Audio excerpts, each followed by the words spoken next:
Family Theater presents Tom Drake and Dan O'Herlihy.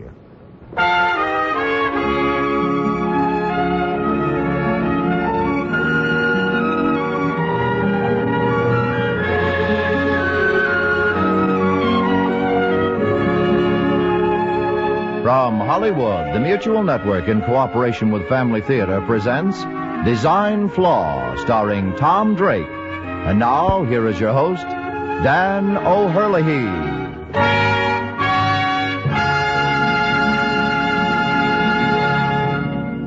Thank you, Tony Lofrano.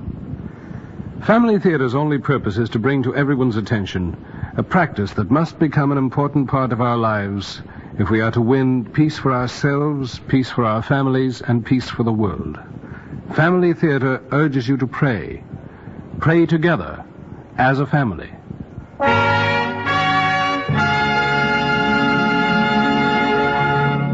And now to our transcribed drama, Design Flaw, starring Tom Drake as Mike.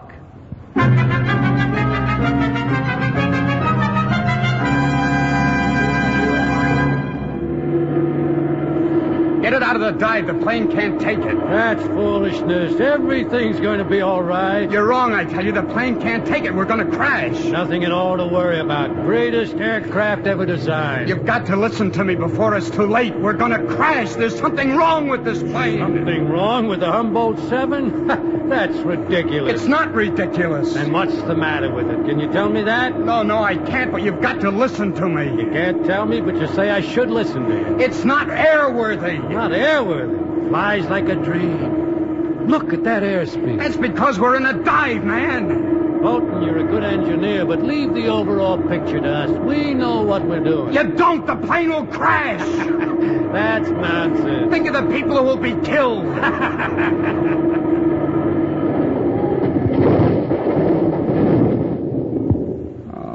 Oh, I told you. Why wouldn't you listen to me? Oh, why wouldn't you listen? Mike, stop it. Now look what's happened, look. Mike. Huh? Oh. Mike, I'm sorry, but you told me to hit you. Mike. Are you all right now? Oh, Ann. I'm sorry, but you told me to slap you if it ever happened again. Oh. That's all right. Thanks. Same dream? Yeah, same one. What time is it? 4:30. Ooh, 4:30. It's beginning to get light outside. Oh, well. You getting up? I might as well. Getting up in a couple hours anyway. I just don't feel like going back to sleep. I might as well get up with you. Now you go on back to sleep. Make some coffee and keep you company. I can always take a nap when Eddie takes his. Will you, though? I will. Hand me my robe.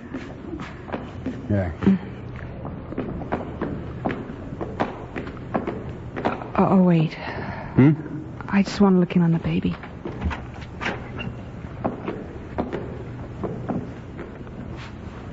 Is he all right? Fine. Hey. Look, he's sucking his thumb. Almost 3, and he's still at it. It's a little discouraging, all right. What does it the book say about it?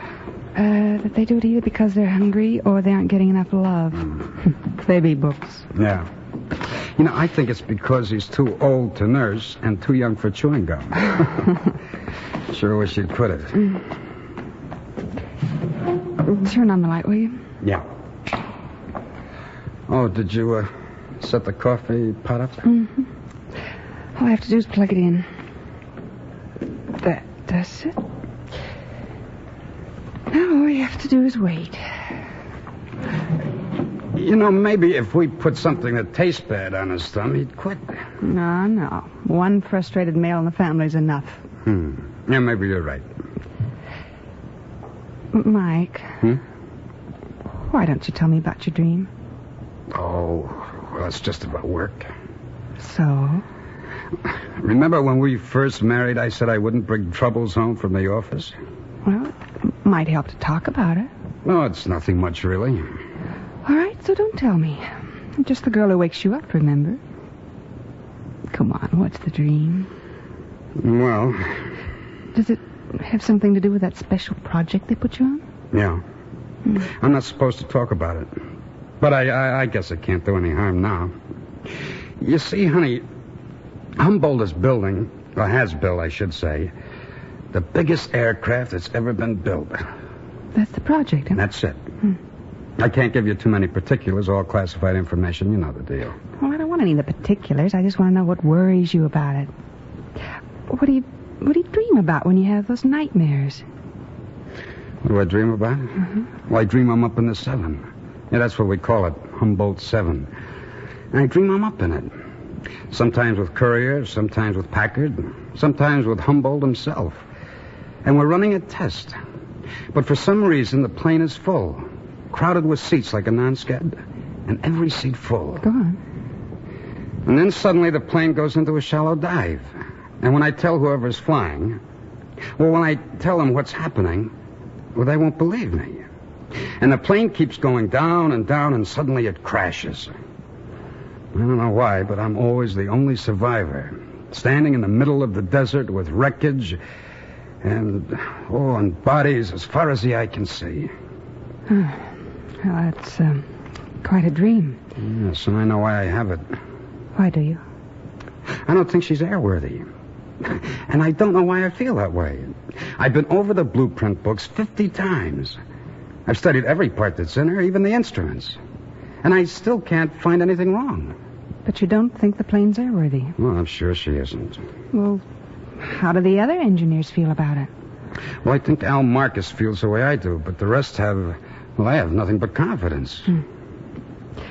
Have you considered the idea that you might be wrong? Well, that's all I keep telling myself, but it's no good.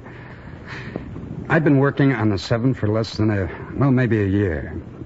But I know her inside and out. When an engineer gets as familiar with a hunk of machinery as I am with the 7, well, it's almost like you are with Eddie. Eddie's your baby, and when something's wrong with him, you can almost sense it. I think I see what you mean now. There's something wrong with the plane. Yeah, but I can't put my finger on it. All I know is that she's a sick airplane. When did you first sense it, Mike? First sense it? Well, that's hard to say. Maybe from the first second I saw it. Maybe it's just a feeling that's been growing. But I certainly remember my first impression of the ship. I remember the day they sent me to the special shop they had it in. Her wings weren't on and her tail assembly wasn't completed. But still I was struck with the immensity of the thing.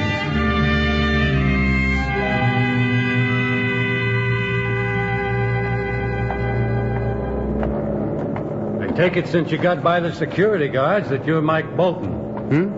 Oh, yes. Tony Packard. How do you do? Big, isn't she? Yeah, that's an understatement. When she's finished, she'll be the biggest, heavier-than aircraft that's ever been built. Or lighter than air, for that matter. Got a few feet on the Hindenburg. You will never get her off the ground. You'd better. You'll notice I said we. Then I'm assigned here permanently? Till completion, anyway. And when will that be? Shouldn't take more than 8 months. We're pretty far along now. Come on, I'll show you through her. I suppose I'll be on power plants. That's what I've been doing for the last 3 years. And you'll probably be doing more of that than anything else. But I want every engineer to have as thorough a working knowledge of the whole ship as possible. Where are you...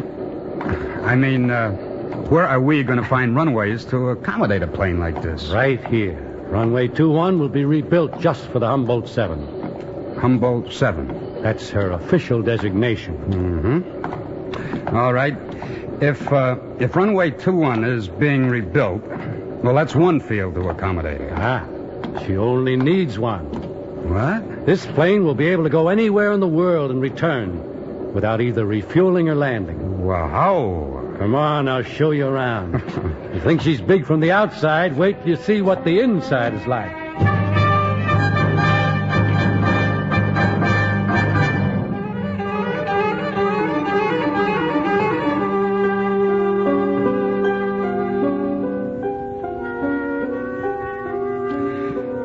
I remembered once a long time ago as a Navy JG, I had a tour through the Mars, the flying boat that Hughes built. Well, you could have lost the Mars in this ship. But the Mars was an experiment. And aviation was serious about the Humboldt 7. And probably my first mistake on the project came about because I couldn't really get serious about it. Well, Bolton, what do you think of her? It's not a plane, it's an office building. Just how do you mean that? Well, I only mean that... Well, I never saw a structure that looked quite so much like it was meant to be part of the ground. Well, if it doesn't pan out, some counterman could certainly make a whale of a diner out of it. Look, Bolton, before you say any more, maybe I'd better tell you something. The design of this ship is the work of about 800 engineers, but the basic design is mine. Mine and William Currier's. Well, I'm sorry. I certainly didn't mean... That's not important. But what is important? The money tied up now in that airplane amounts to more than half of what the company itself is worth. So it had better get off the ground. And it had better do everything it's designed to do. Now, wait a minute. You bring me in here and show me a Leviathan like this? Well, how am I supposed to react? It's nothing to lose your temper about. Nothing to lose my temper about. If I hadn't been told you were such a good engineer, you'd be looking for a job right now. All right. I apologize. I'm sorry. But you'll have to admit, from an engineering standpoint, this plane looks like, well, nothing but trouble. Off on the wrong foot with the designer. That was my first mistake, but I was right. It was an engineering nightmare. There was more hydromatic equipment on the plane than Detroit puts out in a year. More moving parts than a Swiss watchmaker is likely to see in a lifetime. And pressurization. If they had to double bubble the Globemaster to get pressure, well, what problems would they have with this aircraft? And I use the term loosely. I'd rather have been given the job of pressurizing City Hall. Fortunately, though, that wasn't my problem. I had others, most of them dealing with power plants. I say it has to be steel. That's ridiculous. Look at this report, and this is on Arconic. Engine fire. Time of fire discovery by automatic equipment, 14 seconds. Time of beginning operation of fire control by automatic equipment, 20 seconds. Now get this. Loss of engine and supporting structure, 58 seconds. Now that means that the engine mounts were burned out and a section of the wing with it. That means that I know perfectly well what it means. Well, if this clunk ever gets CAA certification, which I doubt, there'll be as many as 300 lives depending on the decisions we make here. Not we. I'll make the decisions. The spec calls for aluminum, and that's what it's going to be. We'll see about that. Just what do you mean by that? I am going to talk to Currier about it. And then if I have to Humboldt himself. Well, you do that, Bolton. You get the same answer you got from me. Oh, I don't know why I stay on this job. I swear I don't. I don't know either. Oh, hello, Marcus. I didn't see you. You and Packard have a little rhubarb? Oh, it's more than a little rhubarb, I'm afraid. You know, he doesn't like you much. I can't say that I blame him. I wouldn't like you either if you kept kicking my kid. The 7? Oh, he thinks it's about the best idea anybody ever had. What do you think? I think it's a mess. I don't like it, and I don't trust it. At least I'm not alone. Oh, yes, you are. You see, I'm not going to tell anybody how I feel about the plane. And you know why? Because it wouldn't do any good. Then you don't know why either. No. I don't think the plane will be airworthy, but I don't know why I don't think so. Well, it's not my money they're using, so I'll keep my opinion to myself. Do you think you should? All I've got is a guesstimate. Who do you think will listen? Besides, if it isn't good, it won't get certified. Well, planes have been known to get certification even though there was something wrong. Something like this. That you can't see or measure. Yeah, well, I'm not going to risk the seniority I've got just because I feel there's something wrong. And if you do, you're crazy. Maybe so. But I think I'm right. Look, suppose you are. And supposing even Humboldt feels the way you do about it. Unless there's a seeable, measurable failure in the ship, do you think you can afford to pay any attention to the feeling? Buster, when you put this much money into a ship, you pass the point of no return. You've got to make it fly. Well, I've got a lot to do, Marcus. See you later. Still going to see Courier about your complaint? Well, this one is about engine mounts and spars, and you can measure it. About this, I'll see the old man himself, if I have to.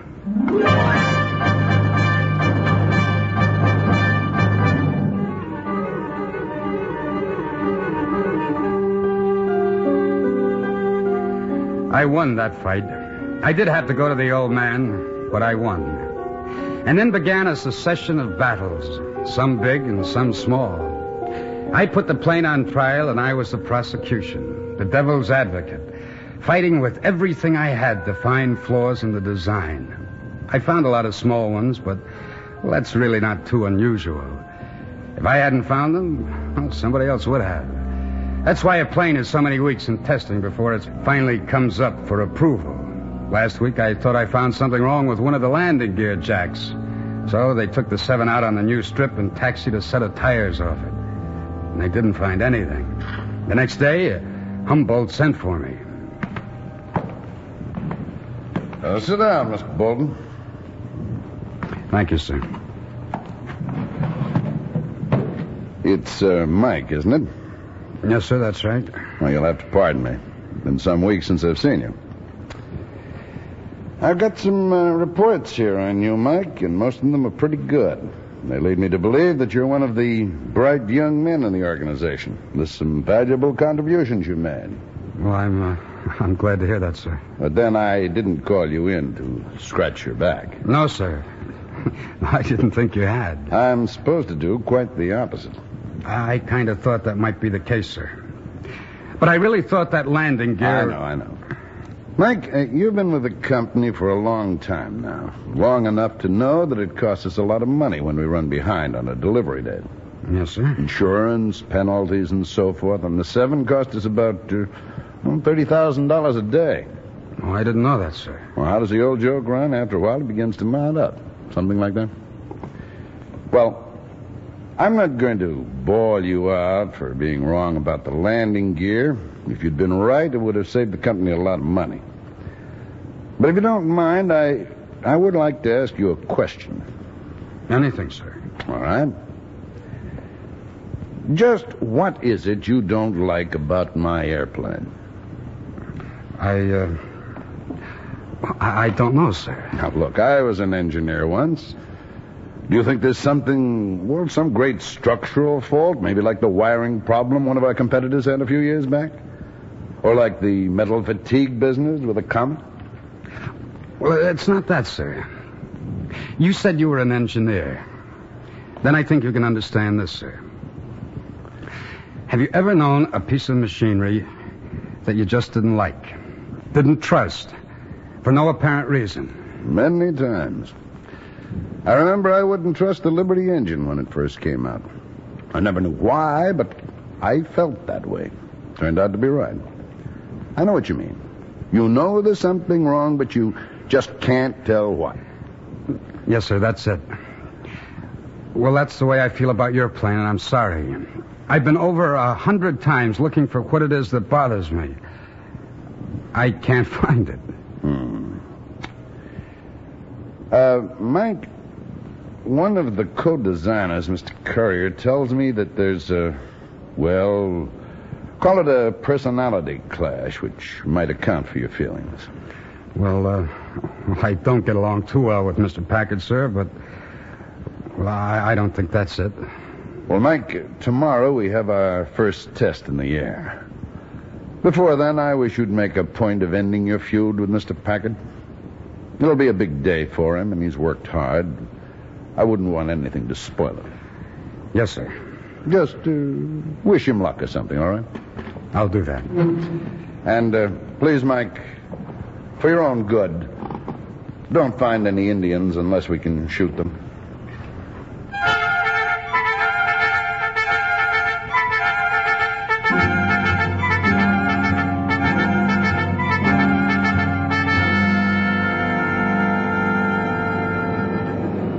I looked for Packard in the shop. He wasn't there. I finally found him out in the field. They were running some final ground tests on the 7. I walked up behind him, But for a long time, I didn't say anything. I just looked at the plane. Wings too long, engines too powerful, landing gear heavy enough to crush a light tank. Better than 500,000 pounds gross takeoff weight, and it would fly. At least the rules said it would. I told myself I was wrong, that there was never a more airworthy ship built.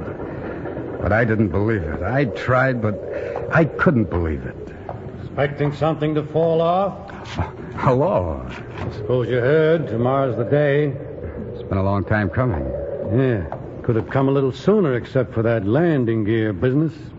I wanted to say something about that. I'm sorry. It's all right. I'm glad I was wrong, if that's any help. I wish I believed you, Bolton. Well, I didn't come down here to argue. Oh? What did you come down for? To wish you luck. Oh. Well, thanks. Of course, I suppose I'll be going along for the final check, but I just wanted to clear up the hard feelings before I went home for the day. Okay? Fine, Bolton. Thank you. Well, I better be going along if I'm going to miss being caught in the traffic. Good night. Wait. Yes? I just wanted to ask, have your feelings changed any? I mean about the 7. I wish I could say they have, but I can't. I'm afraid I still feel the same.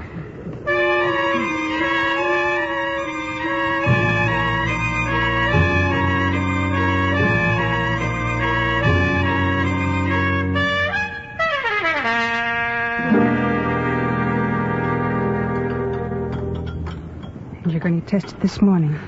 And the plane's been through every ground test imaginable. I told you that. Nothing's happened yet. But you think something's wrong with it. Well, yes. And today you're going to be in it. Well, I have to be in it, honey. I'm one of the few people who understand it. Well, suppose something happens. Now, nothing's going to happen. But suppose something does. Now, Anne, I've had this feeling before, and I've been wrong as often as I've been right. Have you, Mike? Well, sure I have. Besides, it won't do any good to talk about it.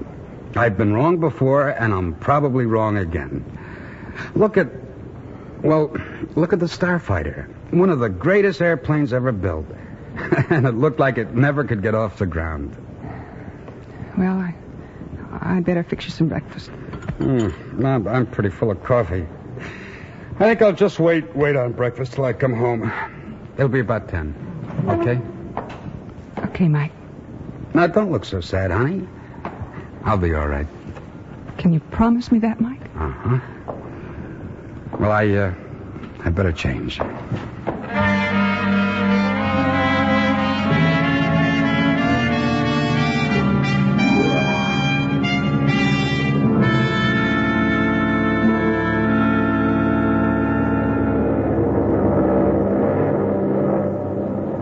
Steady on a course of 215. 215 coming up. Well, Bolton, you kind of surprised me.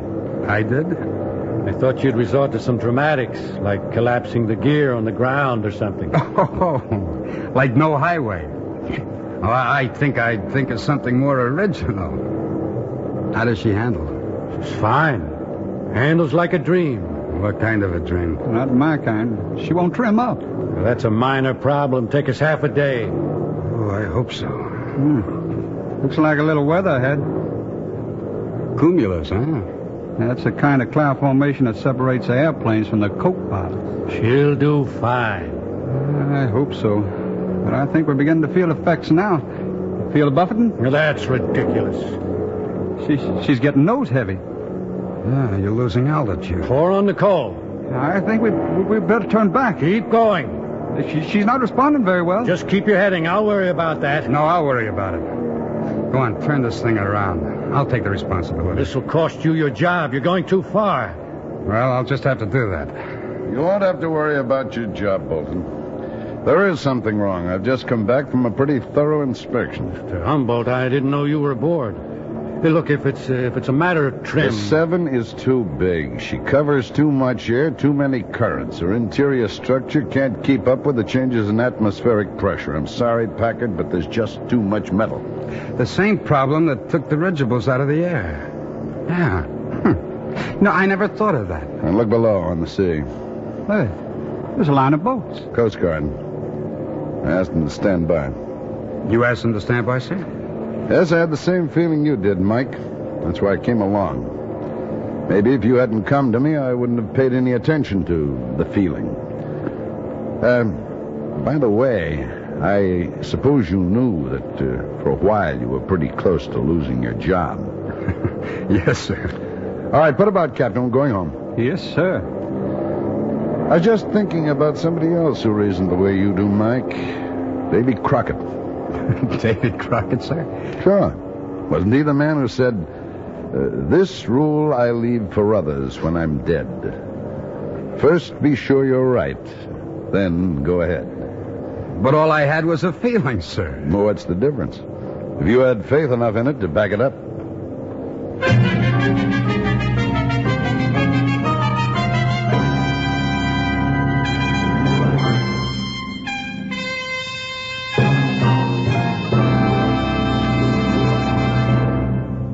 This is Dan O'Hurley again.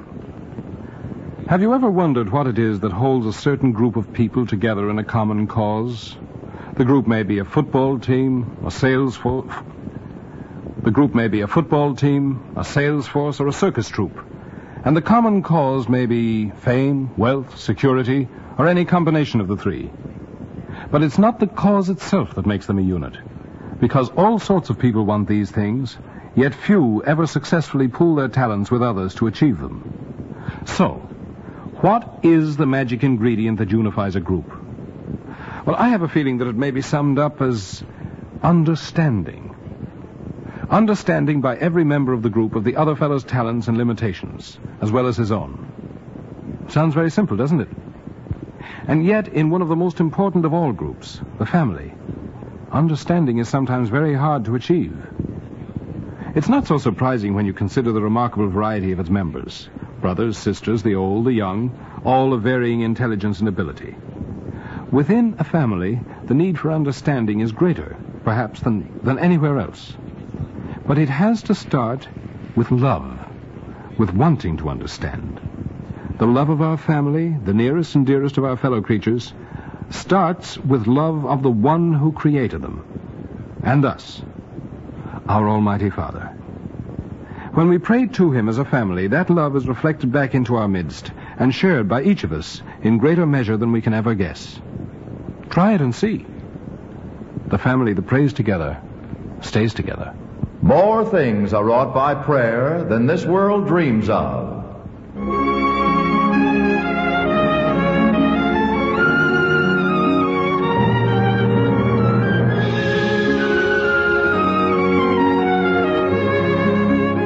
From Hollywood, Family Theater has brought you transcribed Design Flaw, starring Tom Drake.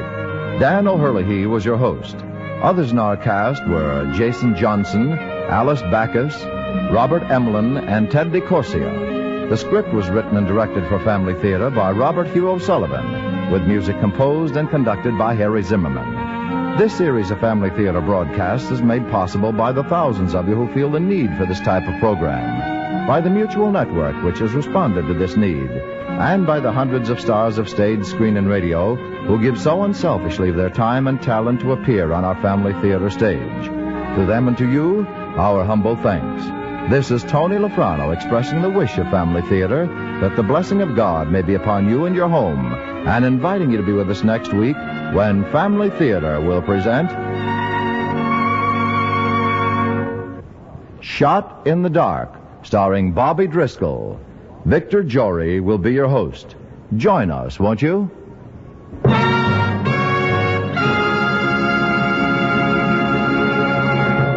Family Theater is broadcast throughout the world and originates in the Hollywood studios of the world's largest network. This is Mutual, the radio network for all America.